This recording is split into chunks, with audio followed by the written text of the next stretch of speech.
السلام عليكم ورحمة الله وبركاته. قبل في هردفتوتا خينيا إيجا سجنتان كني كان تربي دان ديمو سجنتان تنتلا خينيا جوجا الرا تنتلا كوتا تربة فادا كرولوس أورهان قبلني رفنتي جرا إيجا وروني تربي دان دوّتشا جرتان باي إيجا لتوم عسين جتشا أكمل درام برامي سجنتا كنيا كاسولان درتي ما تدوري لي كنيا كان جوجا الرا فيديو كيستي تلالو كان يسيني في كافنتا إيجا ما تدورين كنيا كان جوجا الرا كان أسي جدي كان فكاتا وروني هاروني دفاجرن كن ور إيساتي yookaan manni qulqullummaa yookaan loltoonni mana qulqullummaa kun eessaa dhufan eenyu fakkaata maal akka isaan ta'an kan waliin ilaallu ta'a. Akkasuma bulchaan Andiroo Niikoos torbee darbee akkuma dhufetti lolli guddaan achi keessatti ta'ee jira. Akkasuma xiyyaan waraanameeti jira. Inni nooni du'a waan jedhamu kan isiniif kaafnu ta'a. Akkasumallee ajajoonni haarofni dhufan kun eenyu faadha. Beeysa keessatti akkuma gartanii jirtan ajajoota haaraa tokko dhufaa jira. Isaan kun eenyu maaliif waan dhufan kan isiniif himnu ta'a. Akkasuma Orhaan haluu bahuudhaaf hedduu dhaadachaa ture inni noo eenyu irratti akkasitti dhaadachaa jira akkasuma eenyurraa haluu bahuudhaaf deema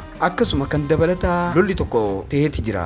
beeysa keessatti akkuma mul'atu lolli tokko baay'ee ta'eeti jira lolli sun eessatti ta'ee akkasuma uummanni lola kana gaggeessee eenyu faadha akkasuma Filaavius fi Faaximaa waa'een isaanii too maal fakkaatu waan jedhamu kan dubbannu ta'a akkasuma bulchaan Timurtaashoo haalaataan isaa akkami akkasuma Faaximaa fi Niilferfaa isaanii masaraa tokko keessa lolaa jiru argina masaraan kun masaraa kami waan jedhamu kan dubbannu ta'a kana qofa osoo hin ta'in waa'ee walitti dhufeenya isaanii kana irratti kan waliin mari'annu ta'a. Kanuma wal qabatee nama torbee dhufee atigaa guddoo gaggeesse obboleetii Niilfer jechuudha tan dhuftee jirtu tun nama akkamiiti akkasuma torbee darbee milikkatoota tokko yookaan beeysa tokko nu garsiistee jirti saniif isiin kun nama akkamii waan jedhamu irratti tokko kan waliin mari'annu ta'a akkasuma waa'ee isii fi waa'ee Abdurrahmaan kan waliin dubbannu ta'a kanarratti waan tokko kan qabannee dhufneetu jira kanaaf waa hundaafuu mata duree keenya mee kanuma ennee gara sagantaa keenya guddatti haasennu ifama hojii warroonni viidiyoo keenya kana haga ammatti laayikiin godhin laayik godhuun nuuf bu'aa qabu nu jajjabeessa waan ta'eef laayik akka nu gootan asumaan isin gaafanna akkasuma warroonni haarawaa taatan sabskiraayib godhachuudhaan